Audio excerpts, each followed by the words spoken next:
you. One last quick announcement. There are ham and bean soup and cornbread in the social hall. Okay. Oh, it's birthday Sunday. Do I have that somewhere? I will find that. It's birthday Sunday. There's going to be birthday cake too. Okay. I got them all. Okay. So that's half decaf, but I don't know what's happening with me today. But I'm not normally nervous up here, but I'm definitely kind of vibrating today. So I'm gonna assume that this message that is mine to give today. I don't know what's going to happen. I don't know what's going to happen. So yes, the spirit is vibrating. Thank you.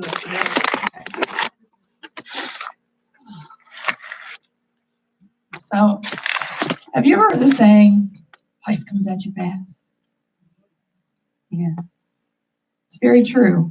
It's very, very true. Have you ever heard the saying, God never gives you more than you can handle?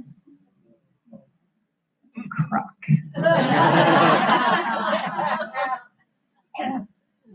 I just wanted to throw that out there first thing as a warning signal. If you don't want to fasten your seatbelts and go on this ride with me today, it's okay. It's coffee and ham and bean soup and birthday cake in the social hall. I am physically and I am emotionally exhausted. I'm just going to say it. Maybe that's part of why I got the shakes this morning. We're moving. I hate moving. I hate it. But Kim and I have this great system. I hate to pack. So she will pack, I will load the truck, and I will unload the truck. Right? This works for me. So yesterday, I had moved a truckload of things into our new place in the rain. And I sat down for a moment in the quiet, dark of my new living room. And it was just a moment, to breathe, to kind of sink into the chair and be okay with my fatigue. If you feel that way, you sit down and you've done a lot of physical labor, and it just kind of feels good to let that soak into your bones a little bit. It gave me a couple minutes. And then I made a colossal mistake. I looked at my phone. And specifically I looked at the news. I have no idea what I was thinking. But I looked at the news. And I saw that someone had felt entitled to shoot up a synagogue in San Diego. The last day of Passover, in what even the police were already calling a hate crime. And now, if you're unfamiliar with Passover, it's an 8-day celebration marking the Jewish people's exodus from Egypt and their freedom from slavery. And specifically, the final day of Passover delivers the message that we can all look forward to a time of peace on earth. So powerful is this message to the Jewish people that the rabbi continued his sermon despite being injured, despite the shot.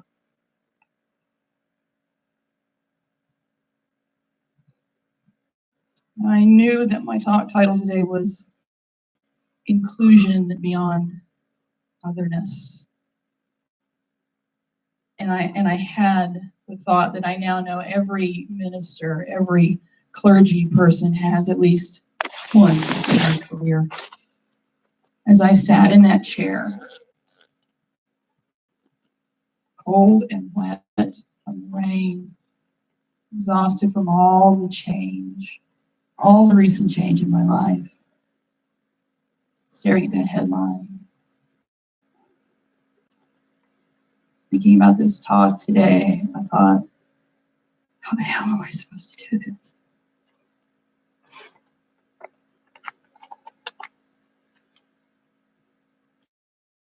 So this is what I did. First, I got good and pissed off. I thought about that Jewish community in San Diego, the Jewish community in Pittsburgh, I thought about the 50 murdered Muslims in a mosque in Christchurch, New Zealand.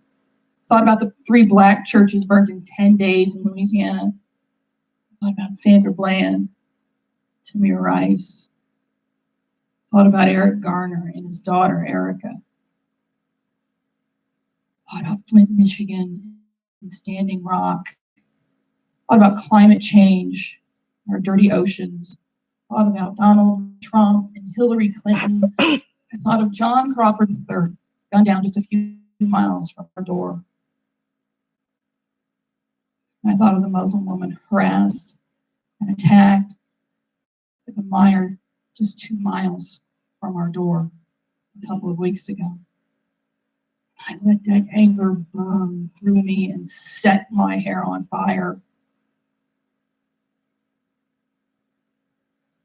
And I had a glimpse of the anger kills. And then I cried. Because I don't know how to not believe in us. I can lose my faith, it seems, in almost everything but us. Who else is there to do it? Who else is there to heal ourselves, to heal this world? If you're waiting on a big white guy with a fantastic beard to float down from the sky and wave a magic wand, Dumbledore's not a real guy.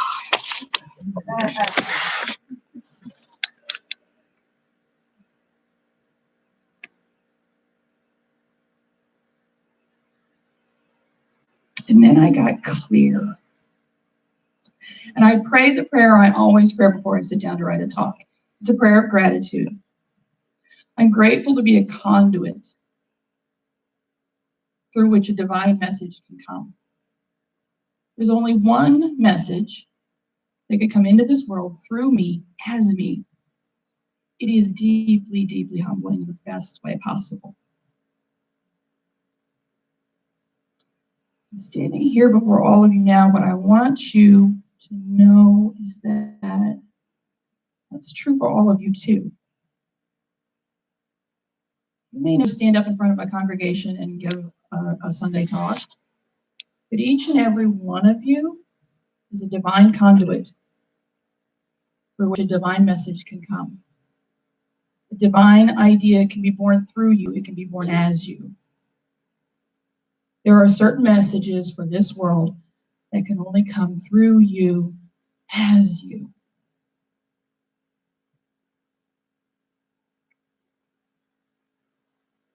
The man that synthesized the philosophy that Centers for Spiritual Living is founded on was named Ernest Holmes, and he said this: there is no individual good.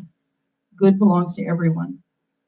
Good fulfills itself as it multiplies itself. There is no individual good. Good belongs to everyone. Good fulfills itself as it multiplies itself. Think about the word good and take out an O. There is no individual God.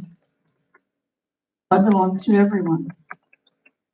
God fulfills itself as it multiplies itself. God fulfills itself as it multiplies itself.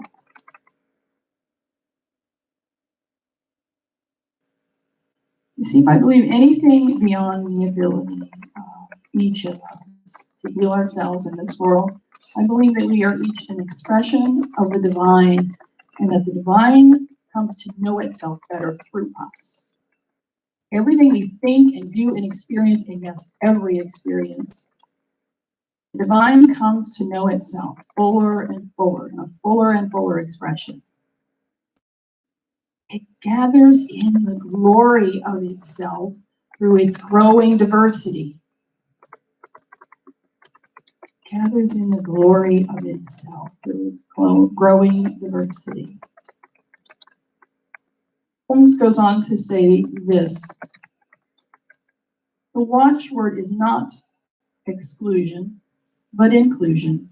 And the more good we release, the more good we experience. So take the O out again. The watchword is not exclusion, but inclusion. And the more God we release, the more God we experience. The more God we release, the more God we experience.